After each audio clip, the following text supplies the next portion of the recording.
Wassalamualaikum warahmatullahi wabarakatuh. Allahumma shalli ala sayyidina Muhammad wa ala ali sayyidina Muhammad. Salam Muhammad.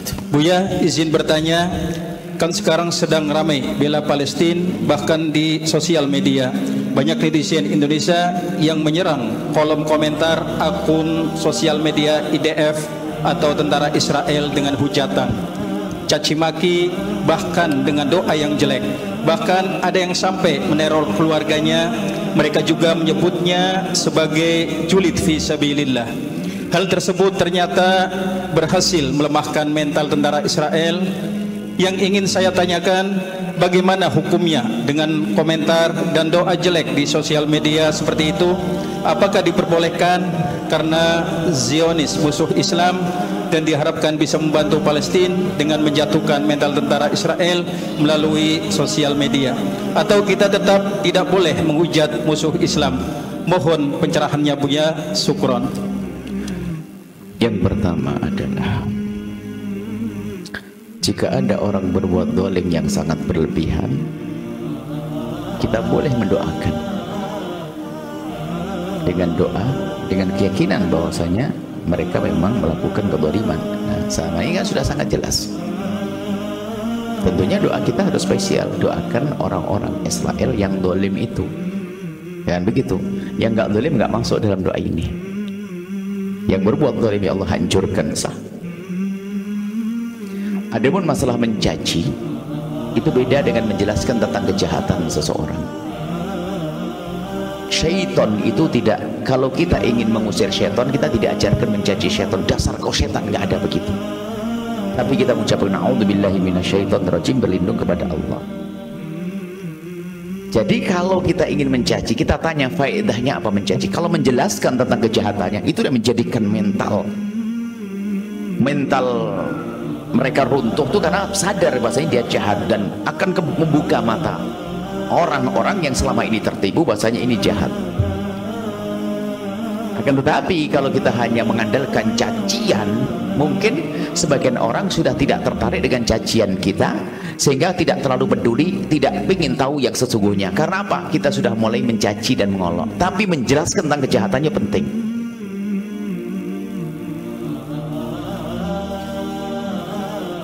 Baik, ada yang lebih penting dari itu semuanya. Jangan kita hanya sibuk mencaci. Kalau mendoakan agar semoga Allah memberikan pertolongan pada kaum muslimin Palestina, semoga Allah menghancurkan mereka yang berbuat zalim, sah-sah. Ada contoh Qunut Nazilah yang disebutkan, kisahnya seperti itu. Waktu beberapa penghafal Quran yang meninggal, lalu Nabi mendoakan pembunuhnya, sah.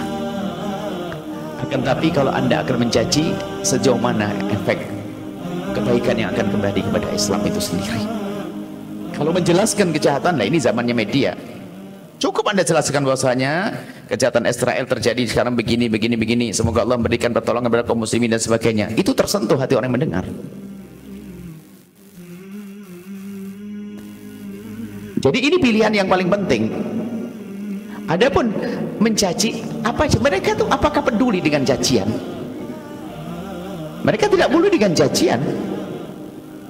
Mereka tuh takut kalau ternyata kejahatannya diekspos sehingga dunia melek seperti hari ini. Dulu belum ada, media tidak semacam ini. Sekarang banyak terbuka, negeri-negeri yang semula mendukung Israel sekarang sudah berbalik. Kenapa? Lihat, itu karena melihat kenyataan, bukan dengan cacian. Ya, setan pun tidak perlu Anda caci. Maka kalau kita setan, bahkan dalam riwayat bukan kalau setan kita caci tambah gede mereka kata. Tapi kalau audzubillah yang kecil-kecil dan hilang enggak. Jadi lebih baik kalau kita menjelaskan tentang kejahatan-kejahatan, ekspos berita-berita ini. Kemudian tambah doa semoga Allah memberikan kekuatan kepada kaum muslim yang ada di Palestina, dan ini adalah semoga Allah menghidupkan hati kita dan sebagainya sehingga kita mendukung. Sehingga mungkin orang-orang Yahudi sendiri mendengar ini, oh sadar. Tapi kalau dengan caci maki kadang-kadang sudah tutup dengan cacian kita, sehingga yang akhirnya membuat reaksi berubah, bukan ingin merenung. Orang jahat di samping rumah kita caci dengan cacian, maka dia akan mereaksi cacian kita, bukan dia merenung untuk bisa sadar. Ini adalah himbauan seperti ini. Ini ada dulu. Kemudian yang lebih penting lagi, setelah kita menjelaskan tentang kejahatan mereka, maka yang lebih penting dari itu adalah sibuklah Anda menolong saudara-saudari kita yang dari Palestina. Anda perlu bertanya kepada Anda yang teriak-teriak bela Palestina, anti Israel, atau mohon maaf yang mencaci maki orang Israel itu. Ini action atau serius? Jangan-jangan action saja. Kalau serius pasti sudah Anda berderma juga keluar duit. Sekarang keluar duit enggak, teriak-teriak Allahu Akbar, bela Palestina, Palestina, teriak di mulutnya. Di koceknya nggak ada keluar 1.000 rupiah pun enggak. Bantu Palestina. Action saja, pengen dilihat bahwasanya dia adalah pembela Palestina, kebenaran dan sebagainya.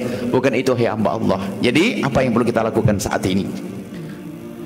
Semampu Anda untuk memberikan berita bahwasanya ini loh kejahatan orang-orang Israel. Biar mata melek dunia ini. Anda kalau yang bisa mendatangkan data-data akurat, keluarkan data-data.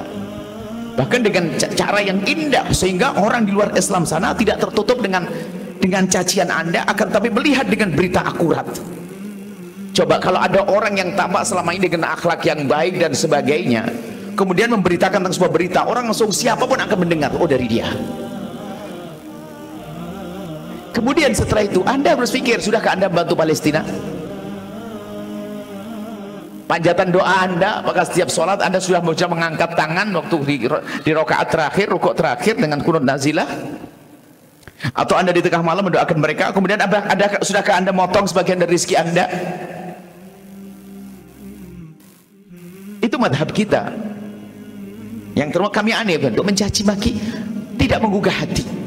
Mencaci maki tidak menggugah hati, akan tetapi membongkar kejahatan yang memang selama ini dilakukan terang-terangan adalah sah. Wong mereka terang-terangan ngebom, menghancurkan, ada kecil mati dan sebagainya. Ayo sebarkan ke dunia agar mereka tahu.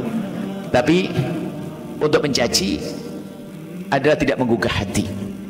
Hanya kami ingatkan, tidak menggugah hati. Anda perlu dengan cara yang istimewa. Ada pun mendoakan sah, mendoakan dalam panjatan sholat Anda sah, karena memang orang dolim layak didoakan. Mereka tuh dolim kepada kemanusiaan, dolim kepada kemanusiaan.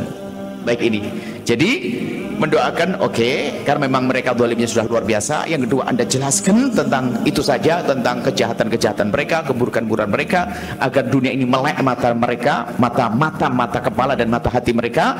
Kemudian setelah itu bergegaslah Anda menolong orang-orang yang ada di Palestina dengan panjatan doa Anda dan rezeki Anda. Jangan banyak ngomong hanya soal jihad dan sebagainya. Hei, kita bisa jihad dengan harta Anda, harta kita saat ini.